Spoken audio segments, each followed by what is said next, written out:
There's this guy from Nazareth. He said, no man can serve two masters, for either he will hate the one and love the other, or he will hold to the one and despise the other. You cannot serve both God and Mammon, God and worldliness. There's a variety of translations for Mammon, but the way that this Hindu Swami defines that is spiritual discrimination and really essentially obeying the first commandment, right? Love God with the fullness of your heart. Love your neighbor as yourself. How do you look at teachings like that? How do you integrate those kind of teachings in your life amidst 23 projects? Well, that's why I wish I could have Yeshua on a podcast, right? Because I'd be like, so how do you reconcile this with your statement, love thine enemy? Like, even if it's your enemy, right, which is worse than just worldly things. Worldly things are neutral. They're neutral.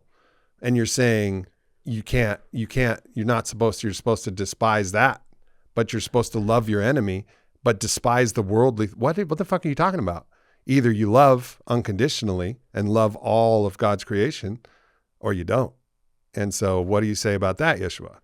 Like, that's what and I think that's what I think is missing, is like the ability. And I think that's also what the Talmud and these different texts are. They obviously don't do it for the New Testament.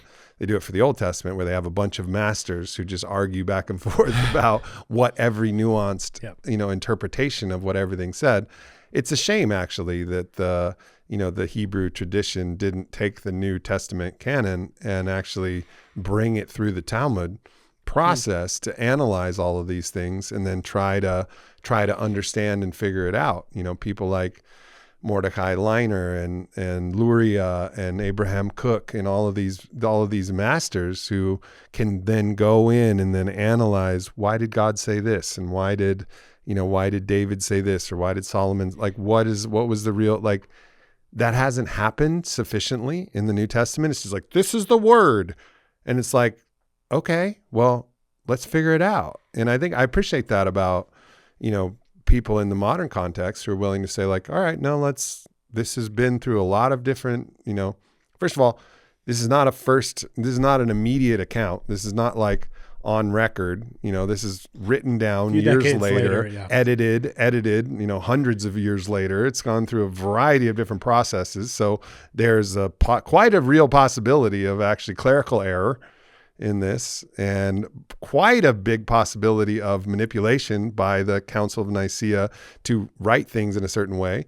And clearly there was some deep mystical truth there that they kept, because otherwise it would be useless. But so I think we got to like as the Buddha said, like, scrape and test and cut and see what's really gold in this whole process. And to me, that's one of the New Testament statements. Scholarship. We have hundreds of years of Christian monks arguing, That's good. There's a variety of interpretations about the Nazarene, to your point. And I'm not trying to be accusatory, by the way. I hope you weren't taking that in that way. No, that's good. I mean, that's what it, but that's what it should be. Conversation starter. That's what it should be. It should be like, test it, scrape it, cut it, burn it, boil it, figure out what is the essential nature of this. And my favorite takes are the Swamis.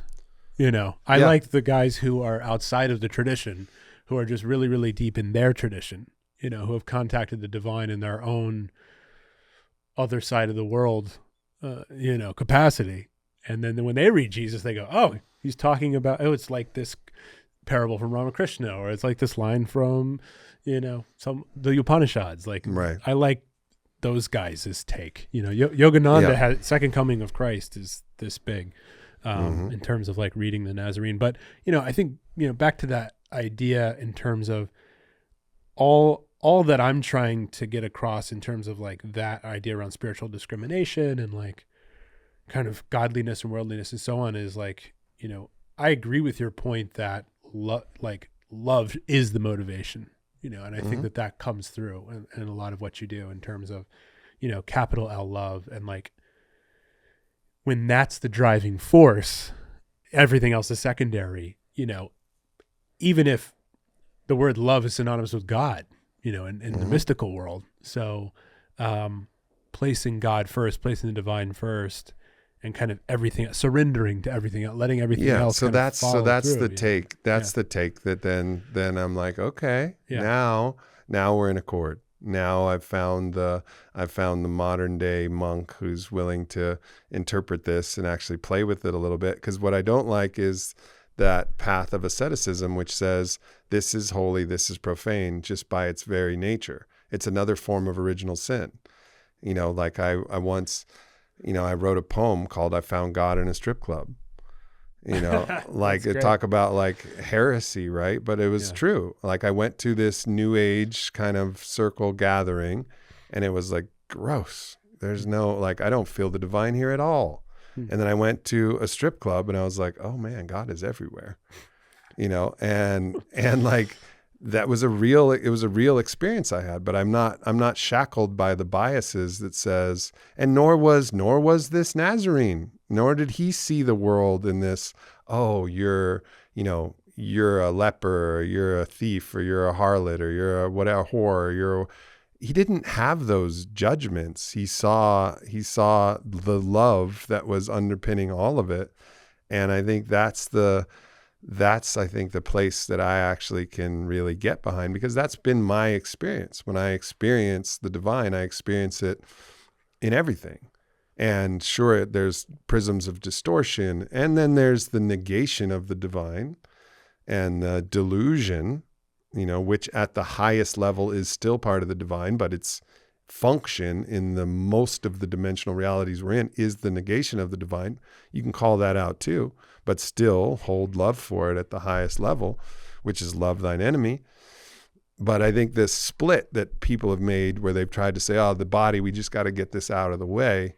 It's the wrong move. It's like, through my body, I envision God, right? Homo imago Deus. Isn't that how it goes?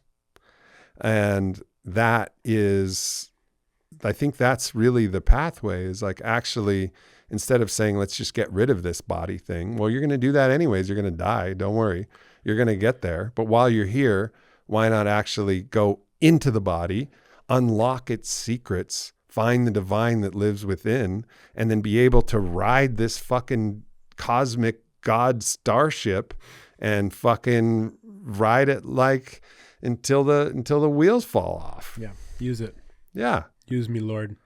Yeah. I mean, to the earlier point around myth busting, and like the nuance to the point around like the duality, the polarity is wrong. Like, I agree with that. I think, what he says is, don't lay up your treasures where, moths will eat the clothes, and, you can't take the gold with you, that Bob Marley references a few times, save your soul, don't sell it for silver and gold, is in Matthew. He's just saying that there's a lot of emphasis that people put on this stuff. And that's sure. To your point earlier, that's idolatry. It's idolatry. Yeah, because like all of those are the sandcastles, but you got to see the sand. Yeah, you got to see the sand as well as the castle. You got to see the 5-story sandcastle. Yeah.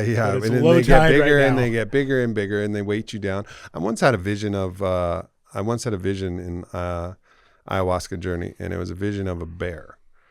And in this vision of a bear, this bear had all of this gold on him, was just iced out bear, right? Like big fucking heavy crown and chains and rings, and all of it was weighing him down and holding him down. And he looked so unhappy. And I went up to the bear and I said, bear, why are you unhappy? And he goes, I used to just be a bear and I was free.